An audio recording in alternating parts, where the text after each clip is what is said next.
Hello buddies, आज मैं explain करने वाला हूँ काची आगुता सीजन 1 एपिसोड 13। एपिसोड के स्टार्ट पे हमें एमू को पास दिखाया जाता है। एमू अपनी माँ के साथ घूम रही होती है तो उसे उसी दौरान वहाँ एक काला कौवा दिखता है। तो एमू कहती है ये कौवा कितना अच्छा है। ये सुन के एमू की अम्मी कहती है तो मैं ये कभी पसंद नहीं करेगा। ये सुन के एमू उस कौवे पे गुस्सा करने लगती है। तो एमू की अम्मी एमू को कहीं लेके जाती है और कहती है मैं तुम्हें उसके पास लेके जा रही हूँ जो तुम्हें बहुत प्यार करेगा। फिर हम एक आदमी को देखते हैं जो एमू की माँ को पैसे देता है और एमू को खरीद लेता है। फिर वो आदमी एमू को नोमैंस लैंड में लेके आता है जहाँ एमू अभी प्रेजेंट में रह रही होती है। फिर हम देखते हैं वो आदमी अपने मन में कह रहा होता है एमू अब से तुम मेरे साथ रहोगी। फिर हमें थोड़ी देर बाद का सीन दिखाया जाता है जहाँ उस आदमी ने एमू को बहुत ज्यादा कपड़े, खाने की चीजें और बुक्स दी होती है। एमू उस बंदे से कहती है मिस्टर जी सारे कपड़े क्या आपको अपनी जॉब से मिले। ये सुन के वो बंदा कहता है मैं एक स्मगलर हूँ तभी मुझे ये सब चीजें मिले हैं। पता नहीं क्यों पर सारे स्मगलर मुझसे नफरत करते हैं। मैं उनके साथ नॉर्मल रहता हूँ पर वो लोग कहते हैं मैं अजीब हूँ। मुझ जैसे गिवर स्मगलर तो बहुत ही कम है। एमू मैंने तुमसे कहा था हम इस रूम को एक रिचुअल के लिए यूज करेंगे तभी हम एक रिचुअल करेंगे। ये सुन के एमू कहती है जब भी हम उस रिचुअल को परफॉर्म करते हैं मेरा दिल जोर से धड़कता है और मुझे बहुत दर्द होता है तभी मैं वो नहीं करूंगी। ये सुन के वो आदमी कहते हैं मैं समझ गया एमू तुम्हें प्यार हो गया। देखो एमू तुम्हें भी इस पिक्चर की लड़की की तरह अपने प्रिंस से प्यार हो गया और तुम्हारा प्रिंस मैं हूँ। ये सुन के एमू को इसकी बात में यकीन हो जाता है। फिर ये दोनों रिचुअल परफॉर्म करते हैं। फिर हमें एमू को दिखाया जाता है जो बहुत खुश होती है और कहती है ये होता है पहला प्यार। तभी हम देखते हैं वो बंदा आता है जिसने रेक्टो को मारा होता है और उसके साथ एक और बंदा होता है। इन्हें देख के स्मगलर कहता है तुम दोनों हो कौन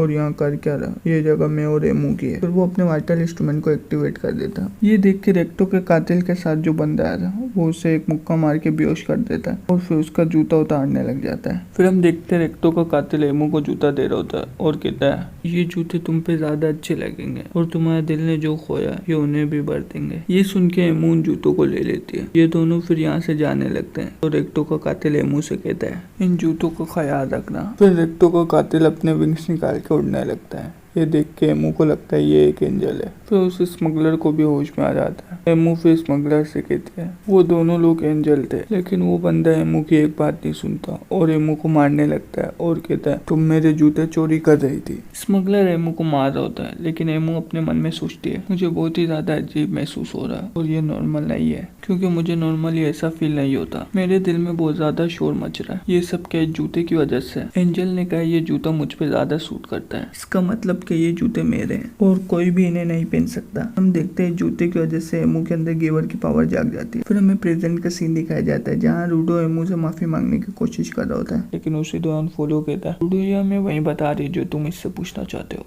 फिर हमें वापस से पास का सीन दिखाया जाता है जहाँ स्मगलर हैरान हुआ होता है क्योंकि एमू के अंदर भी गिवर की पावर जाग जाती है और स्मगलर कहता है ये कैसे हो सकता है। मेरा वाइटल इंस्ट्रूमेंट तुम्हें रिस्पॉन्स कैसे कर रहा है। ये तो इम्पॉसिबल है क्योंकि वाइटल इंस्ट्रूमेंट को उसका ओनर इस्तेमाल कर सकता है। ये सुन के एमू कहती है ये इसके लिए क्योंकि ये तुम्हारे नहीं है। मुझे वाइटल इंस्ट्रूमेंट के बारे में ज्यादा इन्फॉर्मेशन तो नहीं है पर एंजल ने कहा ये मुझ पे ज्यादा अच्छे लगते हैं और मैंने जब से इन्हें पकड़ा है तो मुझे ऐसा लगता है कि मेरा दिल भर चुका है। मुझे ऐसा लग रहा है कि मैंने ऐसी चीज को पाया जो मैंने बहुत पहले ही खो लिया था। इसके लिए ये जूते मेरे लिए बहुत ज्यादा इम्पोर्टेंट है। क्या मैं इन्हें रख सकती हूँ। ये सुन के स्मगलर एमू से जूता छीनने लगता है और कहता है तुम्हें दूसरों की चीजें नहीं चुरानी चाहिए। ये सुन के एमू कहती है आप भी तो दूसरों की चीजें चुराते हैं और मैं चुरा नहीं रही आपसे मांग रही हूँ। ये सुनने के बाद स्मगलर एमू को मारने लगता है तो एमू भी खुद को बचाने के लिए स्मगलर को धक्का देती है तो स्मगलर ऊपर बिल्डिंग से गिर के मर जाता है। ये देखने के बाद एमू एक कोने में बैठ जाती है और अपने मन में कहती है मेरी माँ ने मुझे इस मिस्टर से क्यों मिलाया था। फिर एमू को याद आता है कि उसकी माँ ने उसे बेच दिया था। फिर एमू मुस्कुराते हुए खड़ी होती है और कहती है मेरी माँ मुझे प्यार दिलाना चाहती थी और मिस्टर मेरा पहला प्यार था तभी मैं उसको कभी नहीं भूलूंगी। फिर एमू अपने अगले प्यार का इंतजार कर रही होती है। फिर हमें कुछ महीने बाद का सीन दिखाया जाता है जहाँ एमू को फिर से एक एंजल दिखता है लेकिन वो एंजल अकेला था। फिर हमें प्रेजेंट का सीन दिखाया जाता है जहाँ एमू जमीन में कुछ बना रही होती है। ये सुन के ग्रीस कहता है मुझे नहीं लगा था ये एंजल कभी बताएगी। पोलो कहता है मुझे नहीं लगता वो एक एंजल होगा वो एक स्प्राइट होगा। सनका कहता है वो एक गिवर होगा जिसके पास विंग्स की पावर होगी। डेम्सी कहता है ये पागल हो गई है। रियो कहती है उसने बॉर्डर कैसे पार किया होगा। एमू कहती है उड़कर। फिर हमें एंजिन को दिखाया जाता है जो एमू से कहता है अच्छा मुझे ये बताओ वो एंजल वापस कब आया था। ये सुन के एमू कहती है 1 महीना पहले। ये सुन के एंजल कहता है 1 महीना पहले तो रूडो भी ग्राउंड में आया। फिर रूडो एमू के पास आता है तो वो देखता है एमू ने उसी एंजल की तस्वीर बनाई जिसने रेक्टो को मारा होता है। फिर रूडो अपने मन में कहता है ये ग्राउंड में और इसका एक साथी भी है ये तो बहुत अच्छी बात है। रूडो फिर मुस्कुराते हुए कहता है, शायद ये लोग मुझे ही ढूंढते हुए आए। एक बार ये लोग मुझे मिल जाए, मैं इनसे सब पूछूंगा। ऊपर इस पेड़ पे जाने का रास्ता भी, और इन्होंने रेक्टो को क्यों मारा,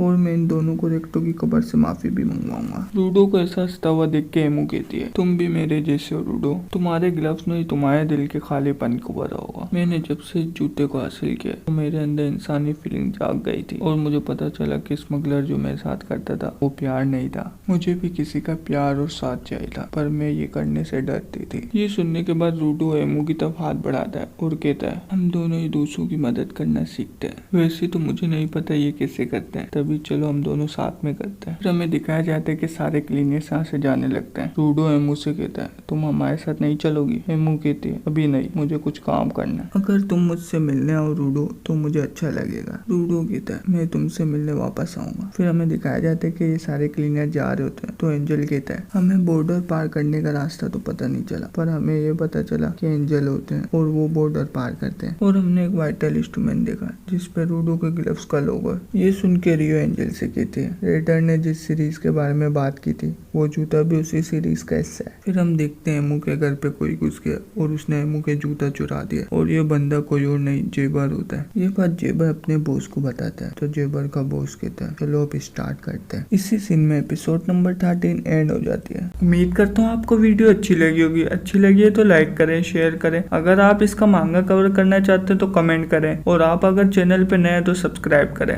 मैं आपसे मिलता हूँ अगले वीडियो में, जब तक के लिए सायोनारा।